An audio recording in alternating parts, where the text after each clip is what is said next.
I like to move. I don't know, is it the Southern Baptist in me from my childhood, but I just got to move. So hello, everyone, and I bring you great greetings from the Tennessee Department of Human Services.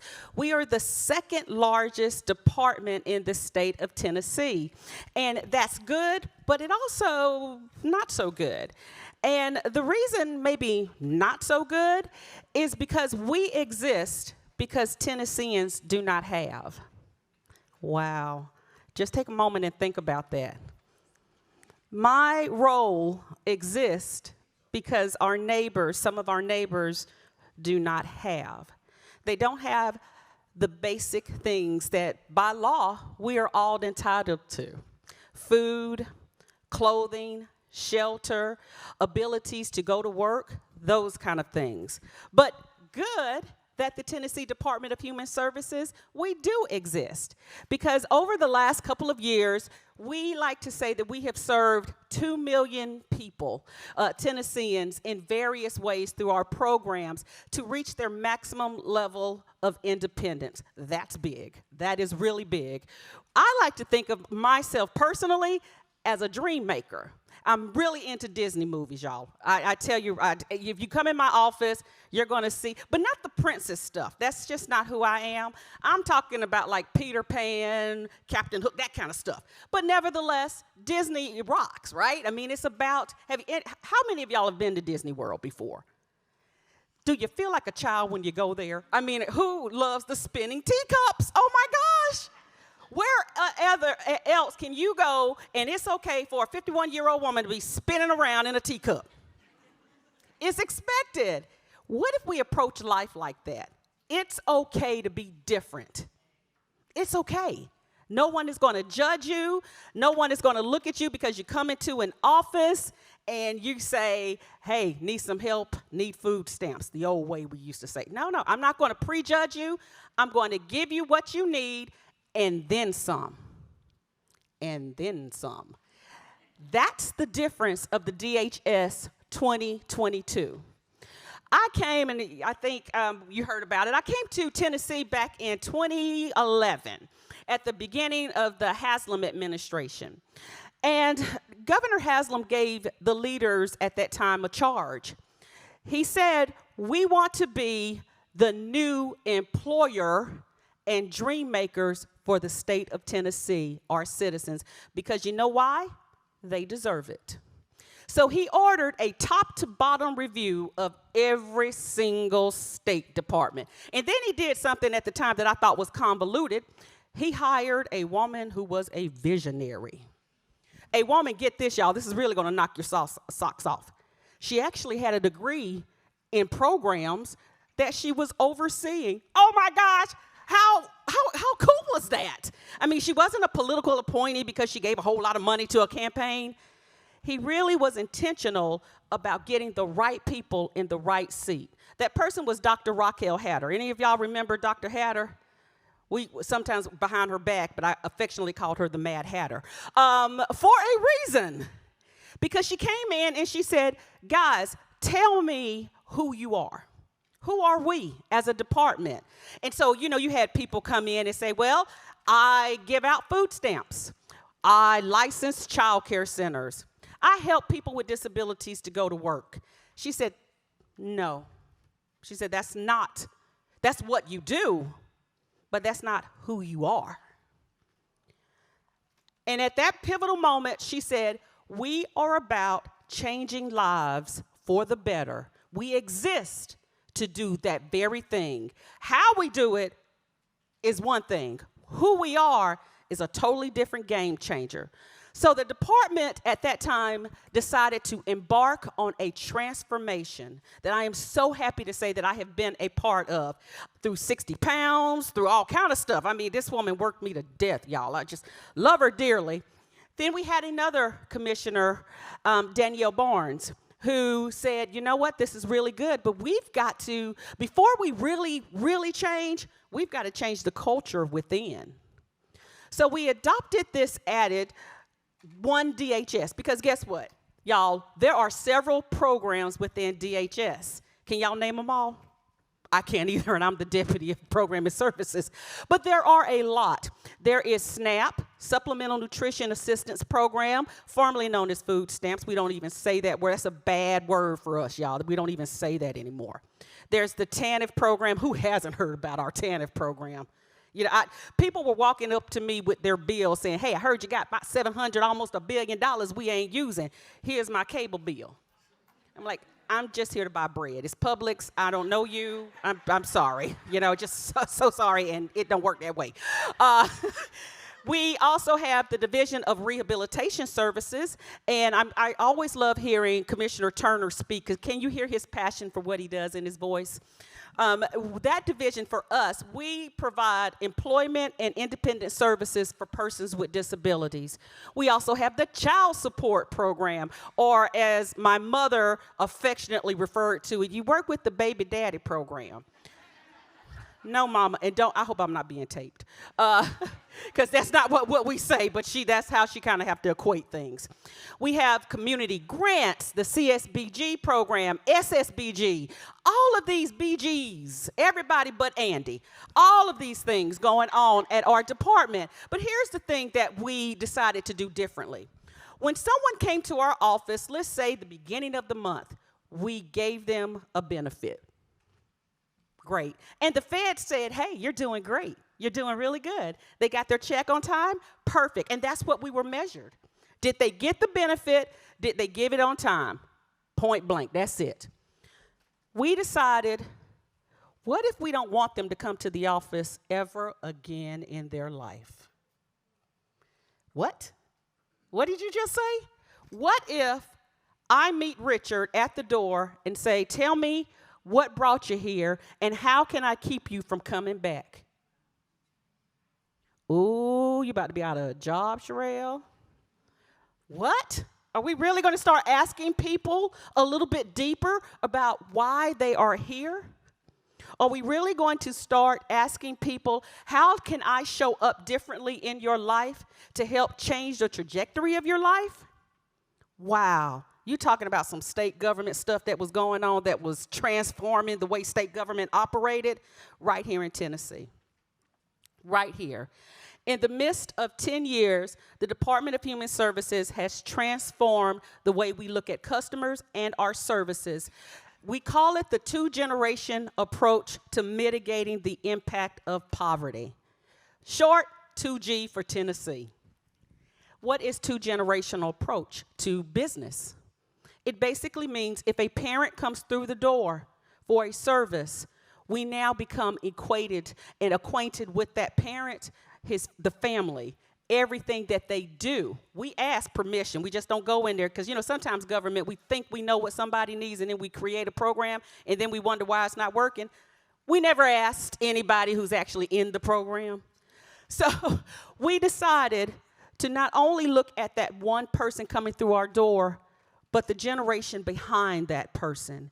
And how do we change how they see us and see the world? Hence, born 2Gen here in Tennessee. We started transforming just about every single area, and I can tell you I've got the bruises to tell you some people did not like that. The feds, Tennessee Department of Human Services, is almost 95% federally funded. So a lot of the fights that we have about transforming the safety net is with the people who give us money. And that's always interesting. But what we really decided to do, y'all, was really take a look at ourselves and answer and ask tough questions. Are we really helping people? Are we really moving the state forward? Are we creating an environment in which people can thrive? Not just survive, but thrive. That is so important. So I wanted to talk to you just in the brief time that I have about the transformation of a couple of programs that I think are relevant to the work that you do. And I do want to just take a moment to thank you for the work that you do. That is, yeah, give yourselves a hand. That is so big. Oftentimes you don't get those round of applause, but you're there, and when you're not there, we hear about it, right? So thank you for your work. I want to start with one of our programs that I think everyone can agree has been on the news a lot, not us personally, but the information around it. Child care. All right, yes. So we have a division. It is actually the third largest division in our department is child care and community services. In that department, we license child care facilities throughout the state of Tennessee, along with the Department of Education and sometimes even the government, local municipalities and the government, hence the madness. But what we decided to do, is anyone here a child care provider? I love you. I want you to know that. Simply because, yes, hello, how you doing? Let me just offer my apologies for the past 12 years. What we decided to do is revamp how we look to our customers, particularly the providers, because y'all, without them, where do our children have to go for a warm, safe environment? A lot of times they don't have anywhere else. And our part in that is to license around health and safety. But if you looked at DHS just 5 or 6 years ago in this arena, you would have seen War and Peace by way of how much information you had to submit to get your pay.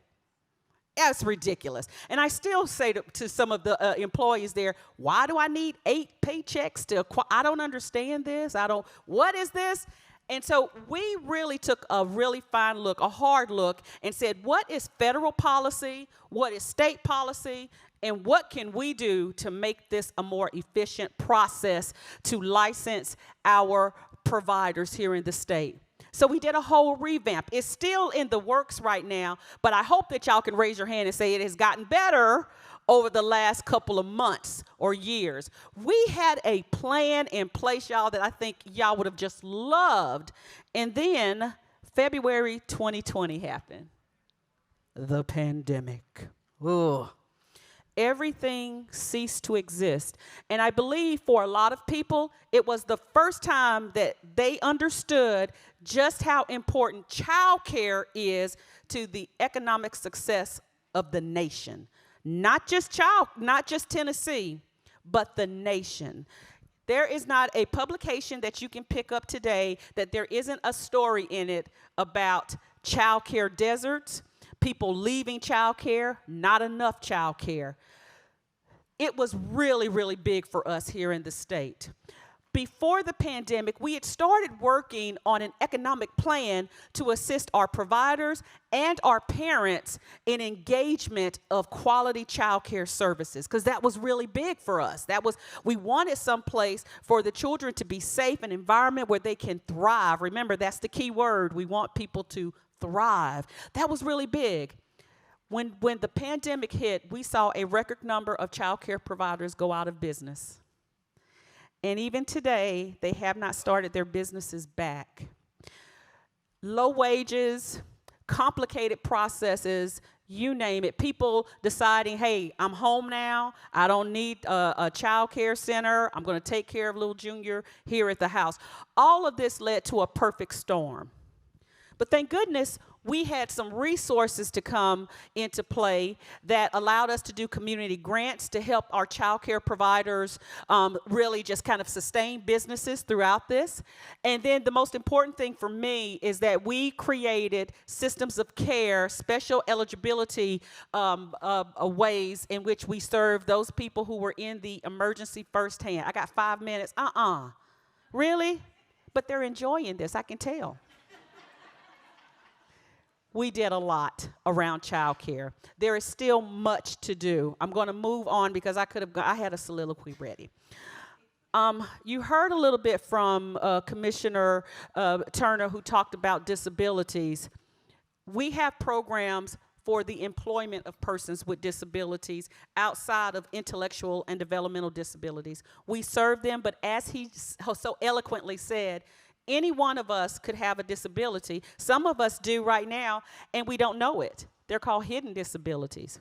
We have a program, the Vocational Rehabilitation Program, that serves people with disability. It only exists for employment services. Anything and everything you can think about can be paid for through the vocational rehabilitation program for an eligible person with a disability. Specific to children, we have a pre-employment transition program in that at age 14, a student who may have a disability can go and learn about all things work while they're still in school. Great, free of charge, we still do it. All the way up until you just cannot work anymore, that program can be of great assistance for persons with disabilities. It is magnificent. The last thing also tied to people with disabilities from 0 to 99 is the Tennessee Technology Access Program, also known as, I'm a state employee, TTAP. We love our acronyms. TTAP is a technology program. If you have a disability and you may want to try out a piece of equipment or some technology, iPad, whatever, this program links you to that technology free of charge. Free of charge. We have done all kind of great things with that. We have wonderful partners, some of you here in this room, that helps make that program very much available. I had a whole spiel about other things, but those are the caps of our transformation plan as it pertains to families here in Tennessee. It's important that we all unite. It's important that we hear from you, because guess what? We don't always get it right.